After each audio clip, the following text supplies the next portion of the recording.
বিজয় ও নীলা বিছানায় শুয়ে আছে। নীলা ভাবছে কাল তো আমার বাপের বাড়ি যাব, ওরা ঠিকঠাক আমার জামাইকে সম্মান করবে তো। তখন বিজয় বলল, কিরে কি ভাবছো এত, ঘুমোবে না? হ্যাঁ ঘুমাও না, কে তোমাকে বারণ করেছে? বারণ করেছো তুমি। কিন্তু কিন্তু কি? বিজয় নীলাকে জড়িয়ে ধরে আদর করতেই, এ কি করছো? সকাল সকাল উঠতে হবে যে, তো সকালে উঠতে হবে বলে কি আমার অধিকার ছেড়ে দেব নাকি? বিজয় আবারও নীলাকে আদর করতে থাকে। সকালবেলা বিজয় সেজে গুজিয়ে সোফায় বসে থাকে আর ভাবছে অনেকদিন পর শ্বশুরবাড়ি বেড়াতে যাব। বিজয় বারবার রুমের দিকে তাকাচ্ছে, নীলা আসছে না। যাব যখন তাড়াতাড়ি গেলেই তো হয়, এত দেরি কেন করছে বুঝতে পারছি না। আমি গিয়ে কি দেখবো নীলার কি হলো? না আর একটু দেখি, তারপর না হয় গিয়ে নিয়ে আসবো। এর মাঝে নীলা বের হয়ে আসলো। আমি আর মুখ চেপে রাখতে পারলাম না, তাই নীলাকে বলি, কি ব্যাপার এত দেরি করলে কেন? যাব যখন তাড়াতাড়ি করে বের হয়ে গেলে ভালো হতো না? তোমার তো দেখছি তর সইছে না শ্বশুরবাড়ি যাবার জন্য। এটা একটা কথা বললে? মানুষের মুখে শুনেছি শ্বশুরবাড়ি নাকি মধুর হাড়ি, তাই তো তাড়াতাড়ি যেতে চাইছি। বোঝো না, এত তাড়াহুড়ো করে লাভ কি? আস্তে ধীরে যাও ভালো। কি বলছে এসব? শ্বশুরবাড়ি গিয়ে নাস্তা খাবো বলে সকালে তেমন কোনো নাস্তা খাইনি, তা তুমি দেখোনি? শ্বশুরবাড়ি গিয়ে নাস্তা খাবে বলে কি তুমি পেট খালি রেখেছো? ভালো করেছো। আহা, এত বলো না তো, তাড়াতাড়ি চলো, বের হও। আচ্ছা তোমার কি হয়েছে আমাকে বলো তো। না আমার আবার কি হবে, কিছুই হয়নি, চলো। তারা দুজন বাসার বাহির হলো। রাজ রুমে তৈরি হয়ে কাজলকে ডাকে, কই গো কোথায় গেলে, এদিকে এসো একটু। কাজল এসে বলে, কি ব্যাপার, প্রতিদিন যাবার সময় সারের মতো না ডাকলে তোমার হয় না? কি সব বাজে বাজে কথা বলছো? আমি তোমার স্বামী, সার না। হয়েছে, স্বামী আর আসামি একই কথা। কি হয়েছে, আমায় ডাকলে কেন বলো? না বলছিলাম আজ আমার আসতে একটু দেরি হবে, তা যদি আবার তোমাকে বলে না যাই, তুমি তো আবার না আসলেও চলবে। যাও, এটা বলার জন্য বাড়ি মাথায় তুললে? ঠিক আছে যাচ্ছি। রাজ আর কিছু না বলে বাহিরে চলে গেল। কাজল আবার কিচেনের দিকে চলে যায়। নীলা ও বিজয় বাসায় ঢোকে। বিজয়কে বসতে বলে ভাবিকে ডাকে, ভাবি ভাবি। কাজল বেগম এসে তাদের দেখে মুখটা কালো করে বলে, ও তোমরা তোমরা আসবে, একটা খবর দিলেই পারতে। বিজয় ভাবিকে সালাম করে, আসলে ভাবি তোমাদের জামাই বেশ কিছুদিন ধরে বলছে আমাদের বাড়িতে বেড়াতে আসবে, আমি আর না করতে পারিনি। তাই তা আপনার শরীর কেমন আছে? ভাই কই? ভাইকে দেখছি না তো। তার কি বসে থাকলে চলবে? বাহিরে গেছে। ঠিক আছে বসুন। কাজল আবার ভেতরে চলে গেল। তারা দুজন সোফায় বসে একজন আরেকজনের দিকে তাকায়, কেউ কোনো কথা বলে না। এদিকে বিজয়ের পেটে টান পড়েছে। অবশেষে মুখ ফুটে নীরাকে বলল, ভাবি মনে হয় ভুলে গেছে আমরা এসেছি, তুমি ভেতরে যাও না, আমাদের নাস্তা দিবে না? এত খাই খাই করছো কেন? এটা তোমার বাড়ি না যে যখন খুশি খাবে, অন্যের বাড়িতে আসলে অন্যের মর্জি মতো পাবে, তা বোঝো না? অন্যের বাড়ি মানে এটা তোমার বাবার বাড়ি না?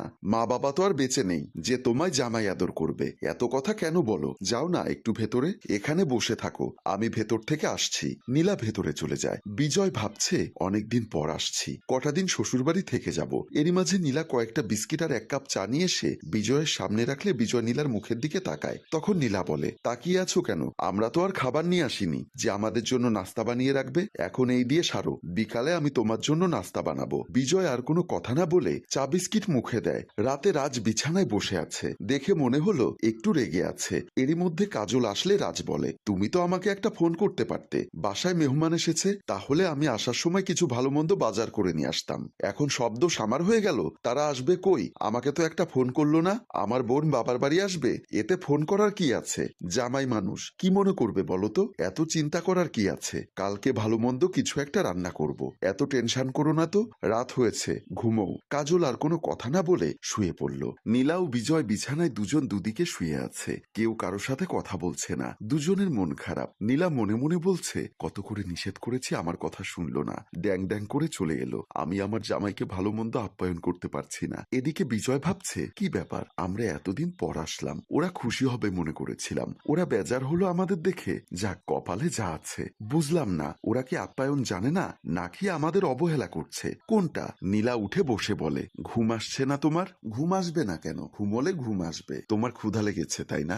আরে না, আমার ক্ষুধা লাগবে কেন? ভাত খেলাম না। কি খেয়েছো দেখেছি তো। তুমি একটু অপেক্ষা করো, আমি আসছি। নীলা রুম থেকে বের হয়ে গেল। তুমি আবার কোথায় গেলে এত রাতে? নীলা কিচেনে গিয়ে দেখে বাহিরে কিছু নেই, তাই ফ্রিজ খুলতে যাবে, দেখে ফ্রিজে তালা মারা। আর কোনো উপায় না পেয়ে চানাচুর আর এক গ্লাস পানি নিয়ে বের হয়ে যায়। রুমে ঢুকে বিজয়কে বলে, বিজয় উঠে বসো, এসব খেয়ে নাও। বিজয় নীলাকে দেখে উঠে বসে বলে, তুমি এসব কি করছো? আমার ক্ষুধা পাইনি তো। আমি তো জানি তুমি আমার সামনে। নাও, অল্প চানাচুর মুখে দিয়ে পানি খেয়ে নাও, তারপর ঘুমো। নীলা, কেন এমন করছো? তুমি কেন কষ্ট পাচ্ছ? আমার তো কোনো কষ্ট হচ্ছে না।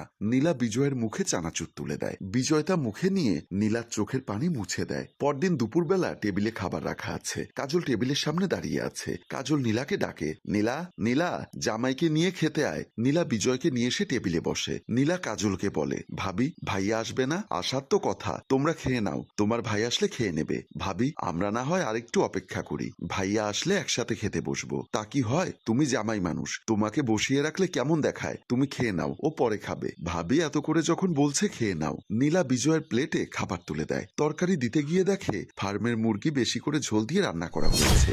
বিজয় ফার্মের মুরগি খায় না। নীলা একবার তরকারির দিকে তাকায়, আবার বিজয়ের দিকে তাকায়। তাদের মুখে কোনো কথা নেই। তখন কাজল বলে, কিরে নীলা, তোর জামাইয়ের প্লেটে তরকারি দিচ্ছিস না কেন? ভাবি, আর কিছু নেই। কি হয়েছে? তরকারি দাও না, আমি ভাত নিয়ে বসে আছি তো। ভাবি, শুধু কি ফার্মের মুরগি রান্না করেছো? আর কিছু রান্না করনি? আর কিছু মানে? তরকারি করেছি, মুরগি করেছি, এতে হবে না? আসলে ভাবি, ও তো ফার্মের মুরগি খায় না। কে বলেছে ফার্মের মুরগি খায় না? দাও দাও, এটা তো আমার পছন্দের খাবার। তোমরা কি আমার সাথে নাটক শুরু করেছো? কেন, ফার্মের মুরগি কি মুরগি না? আসলে ও ফার্মের মুরগি খায় না তো তাই। তাছাড়া জামাইয়ের জন্য কি অন্য কিছু রান্না করা যেত না? সে তো তোমাদের বাড়ির জামাই। এরই মাঝে রাজ এসে বলে, সরি, আমার একটু দেরি হয়ে গেছে। ওদের এখনো খাবার দাওনি? দেখো না, তোমার বোন বলছে ওর জামাই নাকি এসব খায় না। কি, ফার্মের মুরগি কেন রান্না করেছো? তোমাকে তো ফার্মের মুরগি রান্না করতে বলিনি। ইলিশ মাছ, গরুর মাংস এসব আনতে বলেছি। ভাই, আমার কোনো অসুবিধা নেই, আমি খেতে পারবো। কেন জোর করে খেতে চাচ্ছ, যা কোনোদিন খাওনি? ভাই, আমি এই বাড়ির মেয়ে নই? কেন আমার স্বামী আপ্যায়ন পাবে না? তোমার মা বোন আসলে কি এসব দিয়ে ভাত দাও? তোমার বোন বোন, আমার বোন কি বোন নয়? কেন তোমাদের এই বৈষম্য আচরণ? দর্শক, আমাদের এই গল্পটি আপনাদের কেমন লাগে তা অবশ্যই কমেন্ট করে জানাবেন। গল্পটি ভালো লাগলে লাইক, কমেন্ট এবং শেয়ার করতে ভুলবেন না। গল্পটির সংগ্রহ আয়ুব মাহমুদ, পরিচালনায় রেজাউল কবির চৌধুরী, প্রযোজনায় এফ এ নয়ন চৌধুরী। ধন্যবাদ।